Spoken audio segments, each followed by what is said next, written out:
حضرت بلال حبشی، حضرت بلال کے بارے میں بڑے واقعات ملتے ہیں۔ ایک واقعہ بڑا منفرد لکھا ہے کتابوں میں۔ حضرت بلال سے لوگوں نے کہا آپ نبی پاک سے متاثر کیسے ہوئے؟ تو جناب بلال کہنے لگے میں زیادہ لوگوں کو، مکے کے لوگوں کو جانتا ہی نہیں تھا، چونکہ میری ڈیوٹی تھی گھر میں کام کرنے کی، اور مجھے سخت سزا ملتی تھی امیہ بن خلف کی طرف سے۔ بلکہ تحقیق یہ ہے کہ یہ عبداللہ بن جدان کے غلام تھے۔ امیہ بن خلف نے تو جب انہوں نے کلمہ پڑھا تو پھر خریدا۔ عبداللہ بن جدان کہنے لگا میں فارغ نہیں، آپ لے لیں، آپ اس کو سزائیں دیں۔ تو کہتے میں ان کے گھر میں ہوتا تھا، تو میں تو زیادہ لوگوں کو جانتا ہی نہیں تھا، کبھی مجھے موقع ہی نہیں ملا تھا باہر نکلنے کا۔ ہماری غلاموں کی کوئی زندگی نہیں ہوتی تھی۔ آج تو ہر آدمی کہتا ہے نا میں کچھ چودھری سے لے کے کھاتا ہوں۔ یہ جو تیرے اندر حوصلہ ہے نا، یہ میرے رسول نے تجھے عطا فرمایا ہے، یہ میرے نبی نے تجھے دیا ہے، ورنہ تو غلام بکا کرتے۔ یہ حوصلہ تجھے رسالت مآب نے دیا ہے۔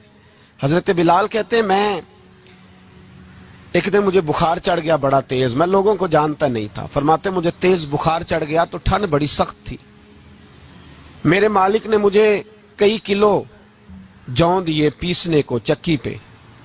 کہتے میں بیمار تھا تو میں نے کچھ دوائی لی جو اس وقت موجود ہوتی تھیں، تو میں نے ایک لحاف لیا، دودھ پیا تو مجھے نیند آ گئی۔ جب میں سویا تو میرا مالک آ گیا، اس نے آ کر کے مجھے سوئے ہوئے دیکھا تو کھینچ کر کمبل اتارا، رضائی اتاری، لحاف اتارا، کہنے لگا اب تیری سزا یہ ہے کہ تو کھلے میدان میں بیٹھے گا، وہاں چکی پیسے گا، اور دوسری سزا یہ ہے کہ تجھے قمیض پہننے کی بھی اجازت نہیں۔ حضرت بلال کہتے ہیں تیز بخار، ٹھنڈ کا عالم، اور جب میں چکی پیس رہا تھا تو رو رہا تھا، اور میں پوچھ رہا تھا خدایا ہمارے نصیب، اللہ ہمارے مقدر ہے جرم ضعیفی کی سزا مرگ مفاجات۔ سیدنا بلال حبشی رضی اللہ تعالیٰ عنہ فرماتے ہیں میرے دروازے کے قریب سے رسول پاک گزرے اور مجھے ہائے ہائے کرتے دیکھا تو دستک دی۔ میں نے کہا کون ہے؟ دروازہ کھلے آ جاؤ۔ محبوب اندر آئے تو پوچھنے لگے کیوں رو رہے ہو؟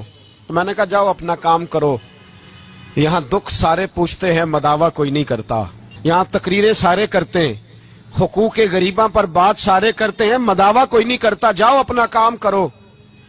کہتے ہیں میں نے سخت جملے کہے معاذ اللہ، حضور چلے گئے، اور جب حضور جا رہے تھے تو میں کہہ رہا تھا بس جا رہے ہو نا، میں نے پہلے ہی کہا تھا جاؤ۔ کہتے ہیں قربان جاؤں، تھوڑی دیر گزری تو اللہ کے رسول کے ہاتھ میں گرم دودھ کا پیالہ تھا، کھجوریں تھیں، حضور تشریف لائے اور کریم رسول نے مجھے کھجوریں دی، دودھ پلایا اور کہا چل جا کمبل میں بیٹھ جا۔ تو میں نے کہا چکی کون پیسے گا، وہ تو بڑا مارے گا۔ کہتے ہیں لوگو اس نبی کا میلاد اور معراج بھول نہ جانا، اس رسول پاک کی محبتوں میں کمی نہ آنے دینا، اس محبوب کا نعرہ ساری دنیا میں لگا دینا۔ فرماتے ہیں میرے حبیب کے میں قربان جاؤں، مصطفیٰ کریم نے فرمایا تو بیٹھ رضائی میں اور آج تیرے حصے کی چکی میں پیسوں گا۔ کہتے ہیں ساری رات حضور چکی پیستے رہے، ساری رات۔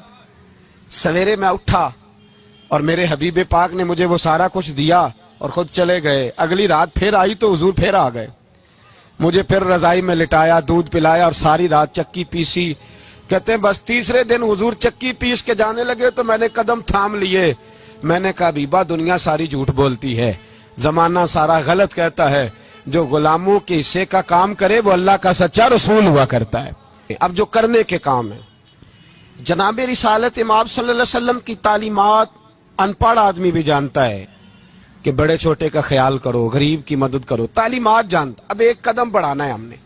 میں دو چار باتیں آپ سے وہ والی کرنا چاہتا ہوں جو میلاد شریف پہ سننا ہمارے لیے بڑا ضروری ہے۔ میرے عزیزو، جس طرح ہمارے ذمے ماں باپ کے حقوق ہیں، جس طرح ہمارے ذمے استاد کے حقوق ہیں، جس طرح ہمارے ذمے مرشد گرامی کے حقوق ہیں، جس طرح ہمارے ذمے پڑوسیوں کے، بیوی کے، بچوں کے اور بیوی کے لیے شوہر کے حقوق، اسی طرح سے ہمارے اوپر ہمارے نبی کے بھی حقوق ہیں۔ یہ حقوق خود قرآن مجید نے بیان کیے ہیں، رسول پاک نے بیان کیے ہیں، صحابہ کرام نے بیان کیے ہیں۔ ہمیں قرآن و سنت سے وہ حقوق ملتے ہیں۔ ان میں پہلا حق یہ ہے کہ لِتُؤْمِنُوا بِاللَّهِ وَرَسُولِهِ، اللہ پہ بھی ایمان لانا ہے اور اللہ کے رسول پہ بھی، اور ایمان لانا تگڑا سارا۔ اس طرح نہیں کہ بات آپ کی صحیح ہے